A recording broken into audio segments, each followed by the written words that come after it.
And that was his youngest son, Eddie, going in with him there into the area, right down there behind pit road. And, you know, certainly understandable. I mean, if it was Steven, you'd probably be heading for the hospital, too. No, absolutely. There's just no doubt about that. I mean, just like he said, though, I mean, he's a racer, but the car is tore up a little bit. There's no reason to keep going out there. So let's go to the hospital, check on his son. Looks like their brothers are all heading that way, like Dale said. And this is something that obviously I would do, too. Let's check in now with Dr. Jerry Punch. Well, we are waiting to get this race restarted. We'll visit with one of the all-time legends, Cale Yarborough, sitting here on the wall. Cale, and signing autographs and talking to a lot of the fans. Now, I got to ask you about a rumor. I heard a rumor that you called Rick Hendrick and said if you'll run a fifth car, you'll drive for him full-time. I told Rick that at the banquet that if he needed a 70-year-old champion, that I was ready. Yeah. Now you came up as you came to the NASCAR Awards banquet last year, right, and we're on the stage when Jimmy tied you, winning 3 in a row, right, and you got a standing ovation. Right. Yeah, and I appreciated that. You know, this sport has been good to me, and I've been so blessed to be part of it. And you know, I would love to be making the kind of money these boys are making today, but I wouldn't take anything, Doc, for having been in this sport in the early days. That was when it was a lot of fun. It was so much fun. And, you know, a lot of people still say today that you are the reason this sport took off in popularity. What happened on that final lap when you got out of the car and single-handedly took on the Alabama gang at Daytona when everybody was watching on national television, and suddenly the ratings took off and people began to come to the racetrack, and that sort of put this sport on the map? It did, and, you know, I would have rather won that race that day, but it's all right with me if the Allison boys and I had a big part in making this sport what it is today. Do you have a favorite memory? I mean, you had so many of those 3 championships, driving for Junior, 4 Daytona 500s. What stands out in your mind to this day that's probably one of your most favorite points in your career? There are a lot of things that stand out. I think winning the 1968 Southern 500 in Darlington, that's where my racing career started. That's my home track. And that was the last race that he ever ran on the old Darlington racetrack. So I won that 1968 race there, and I wouldn't take winning that one for anything in the world. And, you know, I got a pretty good memory here, too. Here at Bristol, they had a 500-lap race here, and I led every one of them, so you can't forget that. And I remember them all. Thank you so much for so many great memories and coming back and be a part of this great day with us, Cale. Thank you, Doc. Cale Yarborough. Marty? All right, thanks, Doc. And good news for race fans that, you know, we got the good news as far as Larry's condition. Much better than it could have been, and we have refired the engines when we are getting ready back to go under yellow. We have 5 laps remaining here with Rick Wilson out in front of Phil Parsons, L.D. Ottinger, Jack Ingram, and Tommy Houston will be in the top 5. It looks like Phil's going to need a little bump start. Yeah, it looks like the battery might have died on him right there, and then pop this baby off, get it running. There it goes. He'll pull up behind Rick Wilson again, back in the front there.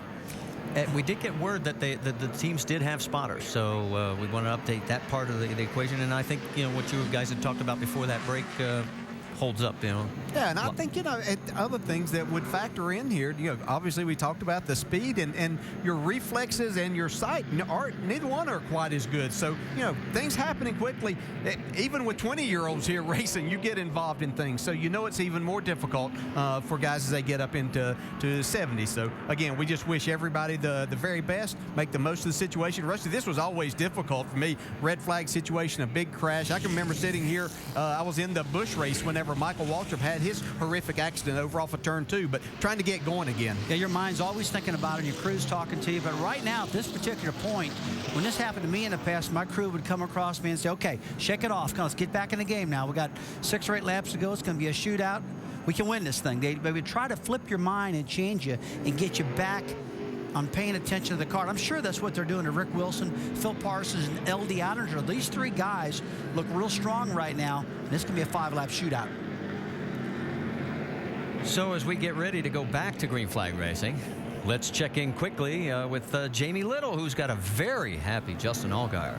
Well, yes, he just went to victory lane for the first time in the Nationwide Series. I know we've had some unfortunate circumstances here, but what's it like for you standing here watching all these legends race? Well, the cool part about it is these guys, they still love this sport so much, and growing up watching a lot of them and being a part of the racing for so long, it's just, there's a lot of history on that racetrack right now, and unfortunately we hate the circumstances the way that they are, but I'm pulling for LD Ottinger. We actually, I drew his name earlier today, and so we got him to start on the pole, so I'm rooting for him. He's close. We're not quite there yet, but it's just a good race. I know he was rooting for you. I have to ask, has it sunk in yet?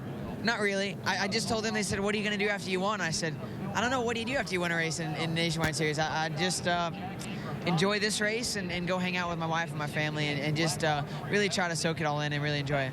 True class act, Justin Allgaier, your Nationwide winner from today at Bristol. Jamie, tell him it's okay if he sleeps with the trophy tonight. I know a lot of guys have done that after their first win.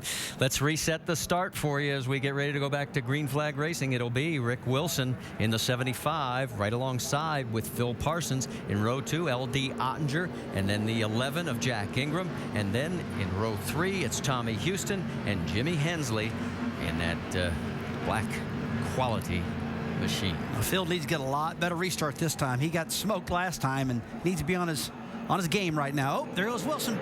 Boy, and wheel spin for Parsons. As soon as the green flag flies, Wilson was on it. Phil trying to come back underneath, and he's got a run on him. Yeah, I think Rick Wilson might have missed going into high gear, though. He got a great start, but he might have not got it all the way in there. Gave Phil a chance on the inside here. There'll be 4 laps to go this time by. Phil Parsons, your new race leader. Rick Wilson right behind him. LD Ottinger in 3rd. And Wilson is driving that car hard. That back end's kicking out, sliding back and forth. I've seen that car loose about 4 or 5 times, Dale. This time by, there'll be 3 laps remaining, and here comes Wilson on the inside. Can he get him going down into 1? Does he have enough grip on the tires? They're going to run up the hill, and he does. He takes the lead. How about that move? He didn't let that wiggling bother him at all, did he, Rusty? Oh, I thought that baby'd spin right out. He was so close to him, and he just kind of brushed against him and kept getting it. And all of a sudden, he pulls away with 2 laps remaining here at Bristol. LD Ottinger trying to reel in the 66 for 2nd spot.